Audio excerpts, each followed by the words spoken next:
So I'm not an Apple user, but I do think the iPhone 12 is a really good option in 2023. It's a good looking phone that works really well, but it can be bought for significantly cheaper than Apple's newer models. I got my hands on the blue model, but there are 5 other different colors available, all featuring a clean glass back with a really nice metallic finish on the sides. And despite the phone being 3 years old, it still doesn't look outdated in any way, and actually shares the same shape and design as the iPhone 13 and 14. The only real noticeable difference on the outside is the positioning of the cameras on the back. In terms of looks though, I reckon that the iPhone 12 still looks as good now as it did when it first came out. The phone features a 6.1 inch OLED Super Retina display, which is basically the same as Apple's newer models, minus a slight downgrade in screen brightness. The iPhone 12 also shares the same relatively thin bezels as the iPhone 13 and 14, so you can enjoy as much of that screen as possible.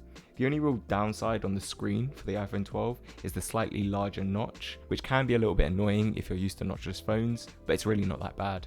And apart from that, the screen on the iPhone 12 is still really good in 2023, meaning you can watch high quality videos on your mobile device without having to pay the really expensive prices of the latest flagship phone. Speaking of which, if you are into watching quality videos, do consider subscribing to my channel because it does help out a lot more than you know.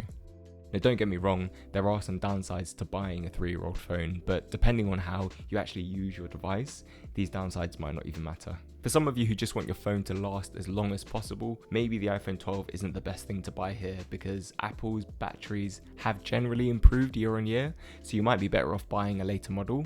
Having said that, in my experience, the iPhone 12 can definitely last a full day of general use, so I personally wouldn't be too worried about the battery. Plus, if you do own Apple's 20-watt power adapter, a quick 15-minute charge throughout the day will give you about 25% of charge. The camera, and obviously if you're comparing the 12 to newer iPhones or those Pro models, the device on paper isn't as good, but again, unless you really care about having the best possible image and video quality at all times, this phone is still more than enough. Fair enough, it's not as good at filming videos in low light, and it doesn't have the cleanest portrait mode, but apart from that, I do think the 12 will work for most people. The last downside to buying a slightly older phone that I'm going to talk about is the phone's processor. Now, a processing chip is like the phone's brain. If you have an improved chip, you get a faster phone that's more reliable and more efficient. It's no surprise that the iPhone 12 is running a slightly older A14 chip, which doesn't work as well as the later iPhone chips, currently the A16. Unsurprisingly though, for most people this really doesn't matter. The iPhone 12 can still handle really resource intensive applications with no problems at all. Small caveat though, as applications update and improve over time, they may begin requiring higher specifications. This shouldn't really matter too much for the iPhone 12, but it is just something to think about. Now, why am I a supporter of the iPhone 12 despite some of those downsides? And basically, if you're an average user, this phone more than does what it's supposed to do.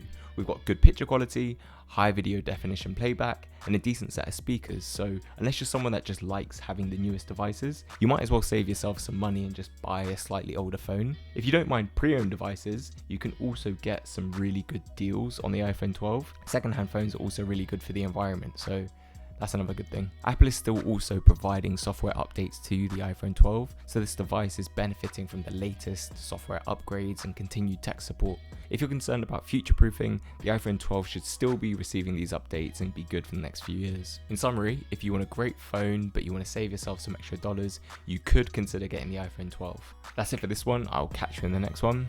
In a bit.